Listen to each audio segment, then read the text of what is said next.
A graça e a paz do nosso Senhor e Salvador Jesus Cristo.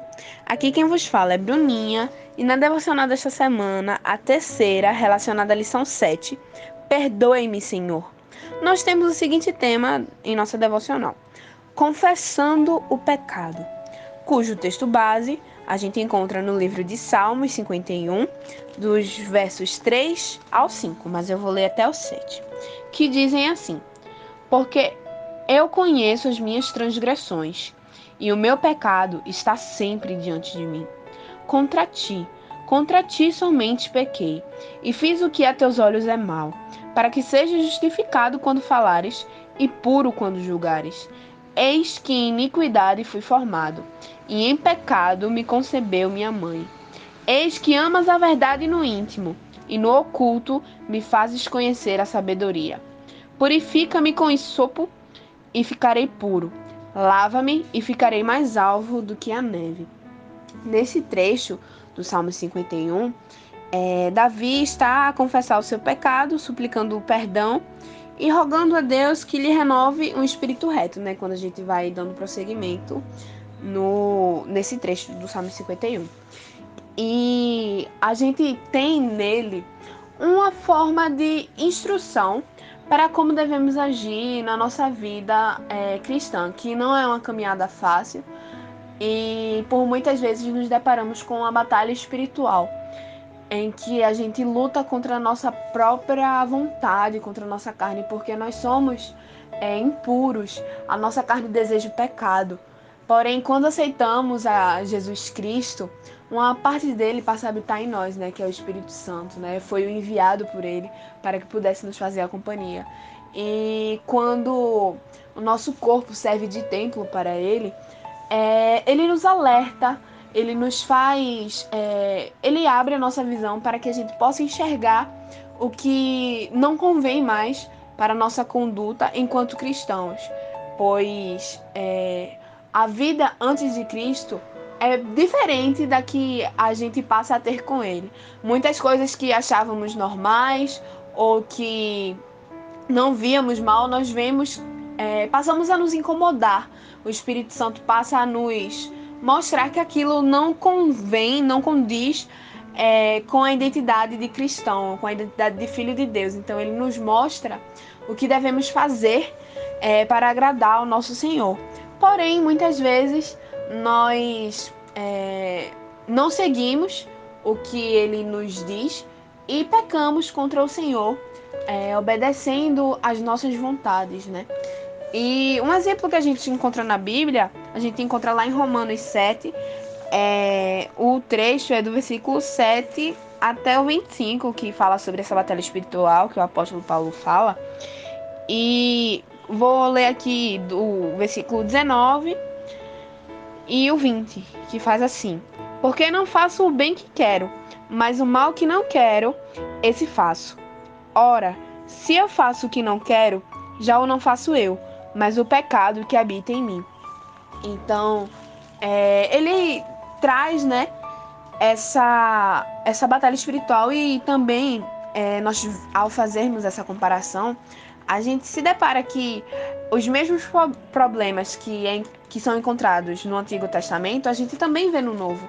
Não é porque está na Bíblia que só aquelas pessoas passaram. É uma coisa recorrente que ainda ocorre nos dias de hoje. Então, eu e você também passamos por isso. Não somos perfeitos, nós também somos pecadores e falhos.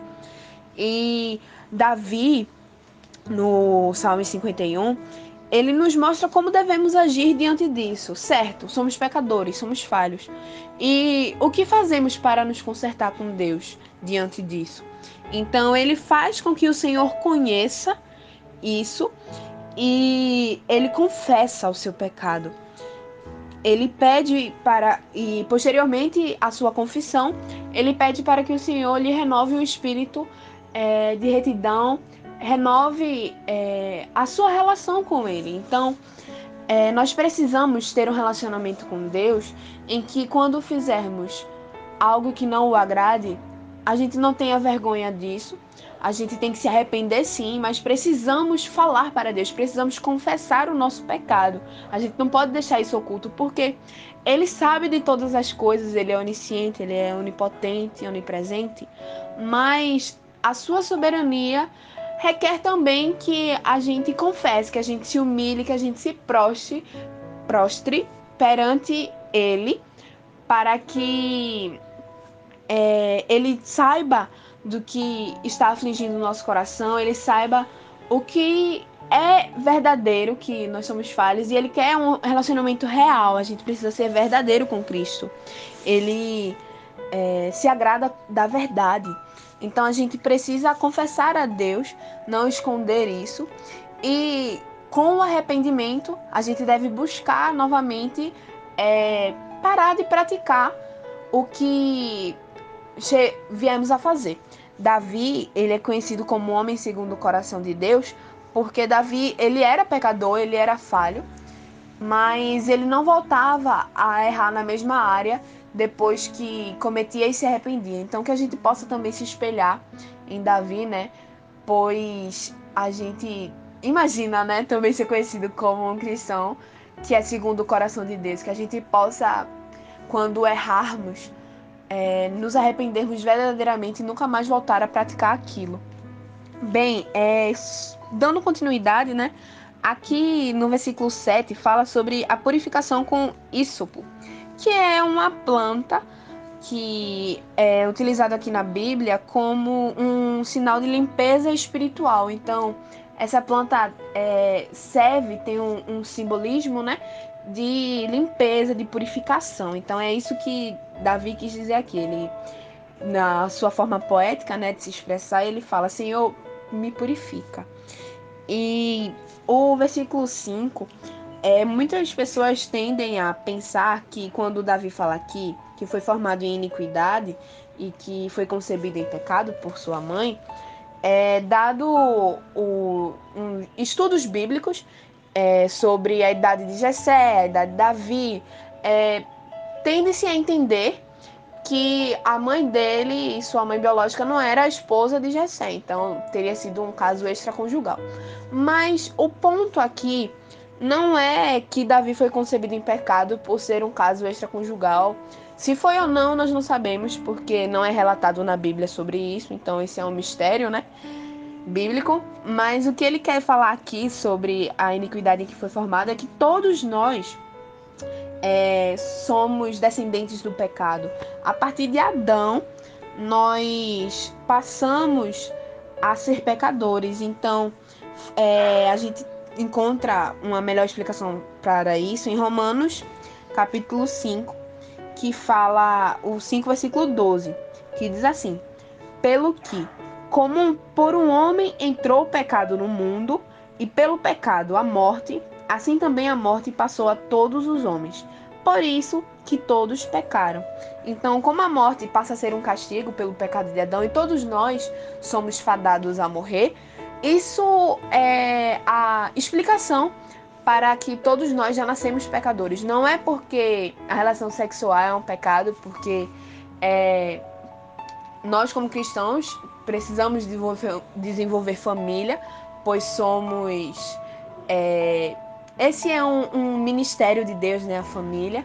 Então, não é essa parte, a relação sexual, que é o pecado, mas sim foi o pecado de Adão que nos faz nascer pecadores.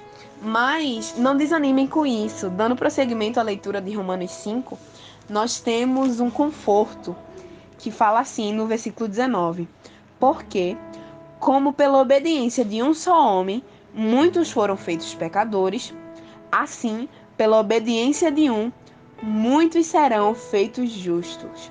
O 20 diz assim: veio, porém, a lei para que a ofensa abundasse, mas onde o pecado abundou, superabundou a graça. Então, nós precisamos ser gratos a Cristo, porque Ele nos libertou, Ele nos salvou, Ele nos comprou e somos justificados nele. A partir de Cristo, nós fomos libertos de um futuro em que nós só teríamos um caminho que é a perdição, que é o castigo pelo pecado, mas Jesus Cristo trouxe a graça. E a partir da sua graça nós podemos nos conectar com o Pai e nós ganhamos a nossa herança no céu. É isto, fiquem na paz.